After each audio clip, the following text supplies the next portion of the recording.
Good morning. It's Monday, August 15th. It's been over 2 weeks since I've made one of these videos. It's good to be back. I'm going to talk about the subject of fierce joy. It came up this trip, and some people don't have much experience with it or any experience with it. And I think that's sad, and I'm personally a fan of it, and I need to figure out how to organize that in my own life. Okay, so we talk about being happy, can't buy happiness. We understand, of course, that there's a range of happinesses, from quiet contentment, uh, up and up and up, fierce joy. I'm not sure what's above fierce joy. I'm sure there's something.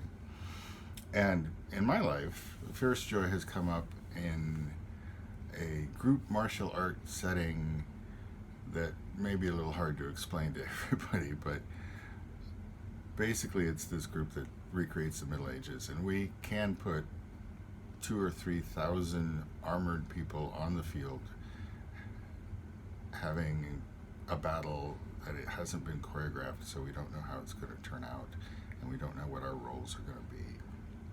And I got to do one of those last Monday, and I've been doing it a long time, almost 50 years.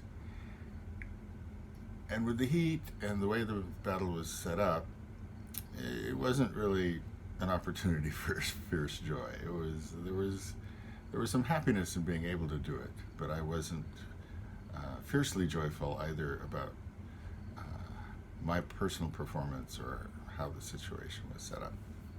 But fierce joy, that joy where it's part cheering and grinning and yelling and growling, and in our culture, often it's sports that'll do it. For instance, you can talk to a dedicated Kansas City Chiefs fan and just say 13 seconds left, and they will get the biggest grin on their face.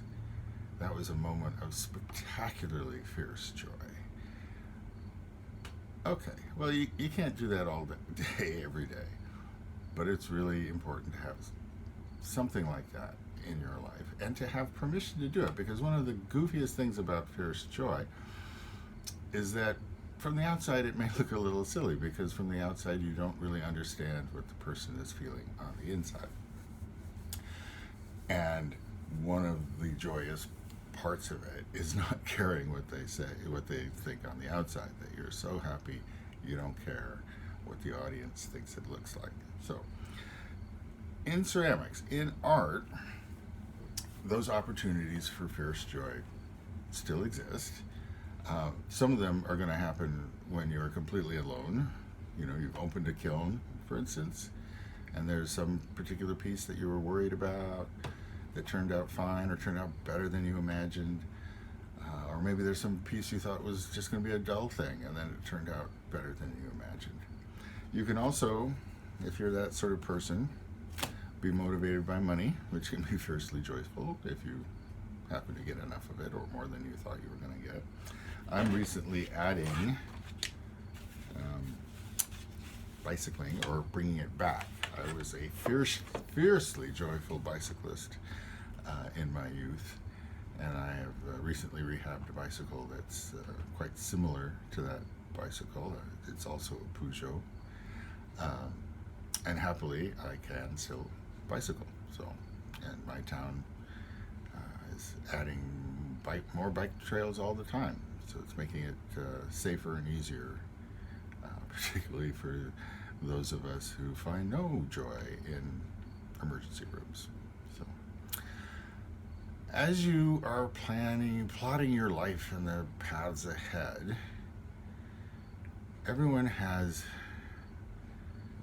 chores, things they dread, things that were supposed to be good but turned into something bad.